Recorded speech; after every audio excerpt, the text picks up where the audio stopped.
फलस्तीन के साबिक वज़ीर-ए-आज़म और हमास के सरबराह इस्माइल हनिया कातिलाना हमले में मुहाफिज समेत शहीद। इस्माइल हनिया नए ईरानी सदर मसूद पज़ेश्कियान की तकरीब हलफ बर्दारी के सिलसिले में तेहरान में ही मौजूद थे।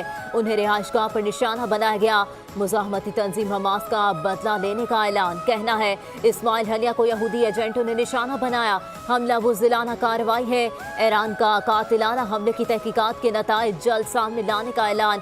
इसराइली फौज का शहादत पर तबसरे से इनकार। कहना है गैर मुल्की मीडिया रिपोर्ट्स का जवाब नहीं देते। तेहरान में फलस्तीन के साबिक वज़ीर-ए-आज़म और हमास के सरबराह इस्माइल हनिया की शहादत। हमास रहनुमा की गायबाना नमाज जनाजा आज शाम 5 बजे एम ए जिना रोड पर अदा की जाएगी। जमात इस्लामी ने आज गवर्नर हाउस के बाहर धरना मुअख्खर कर दिया। फलस्तीन के मुसलमानों ने दुनिया भर के मुसलमानों पर यह साबित कर दिया कि बैतुल मक़दस के दिफा के लिए फलस्तीन के बच्चे से लेकर क़यादत तक सब कुर्बानी देने को तैयार हैं। हमास के सरबराह इस्माइल हनिया की शहादत पर MQM की क़यादत का शदीद गम गुस्से का इजहार। कहना है इसराइल एक आलमी दहशतगर्द बन चुका है। इसराइल की दुश्मनी सिर्फ फलस्तीन के साथ नहीं बल्कि पूरी दुनिया में बसने वाले मुसलमानों की नस्ल कुशी चाहता है। 9 मई तोड़ फोड़ केस में इस्लामाबाद की इंसदाद दहशतगर्दी की अदालत ने बानी PTI और शाह महमूद कुरैशी को 7 सितंबर को वीडियो लिंक के जरिए अदालत में पेश करने का हुक्म जारी कर दिया। शाह महमूद कुरैशी सजा याफ्ता कैदी हैं।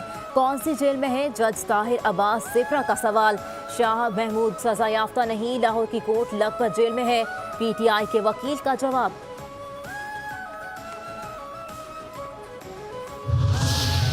लतीफ खोसा ने इलेक्शन एक्ट तरमीमी बिल बदनीयती पर मबनी करार दे दिया। कहते हैं इलेक्शन एक्ट तरमीमी बिल को किसी सूरत कायमा कमेटी से पास नहीं होने देंगे। मादरे मिल्लत की जमहूरियत के लिए गैर मुतज़लज़ल आज़म और पाकिस्तान के लिए अनतहक जदोजहद को सलाम पेश करता हूँ। People's party chairman Bilawal Bhutto Zardari का मादरे मिल्लत फातिमा जिन्ना के यौम पैदाइश पर पैगाम।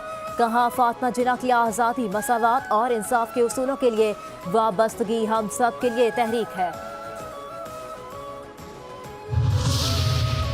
और PIA के अमले की ईमानदारी की एक और मिसाल कायम। स्पेन से आने वाला मुसाफिर गलती से स्नैकिंग के दौरान 45 लाख रुपए के जेवरात से भरा बैग मशीन पर छोड़ गया। ड्यूटी ऑफिसर ने लावारिस bag lost and foundation office में जमा करा दिया।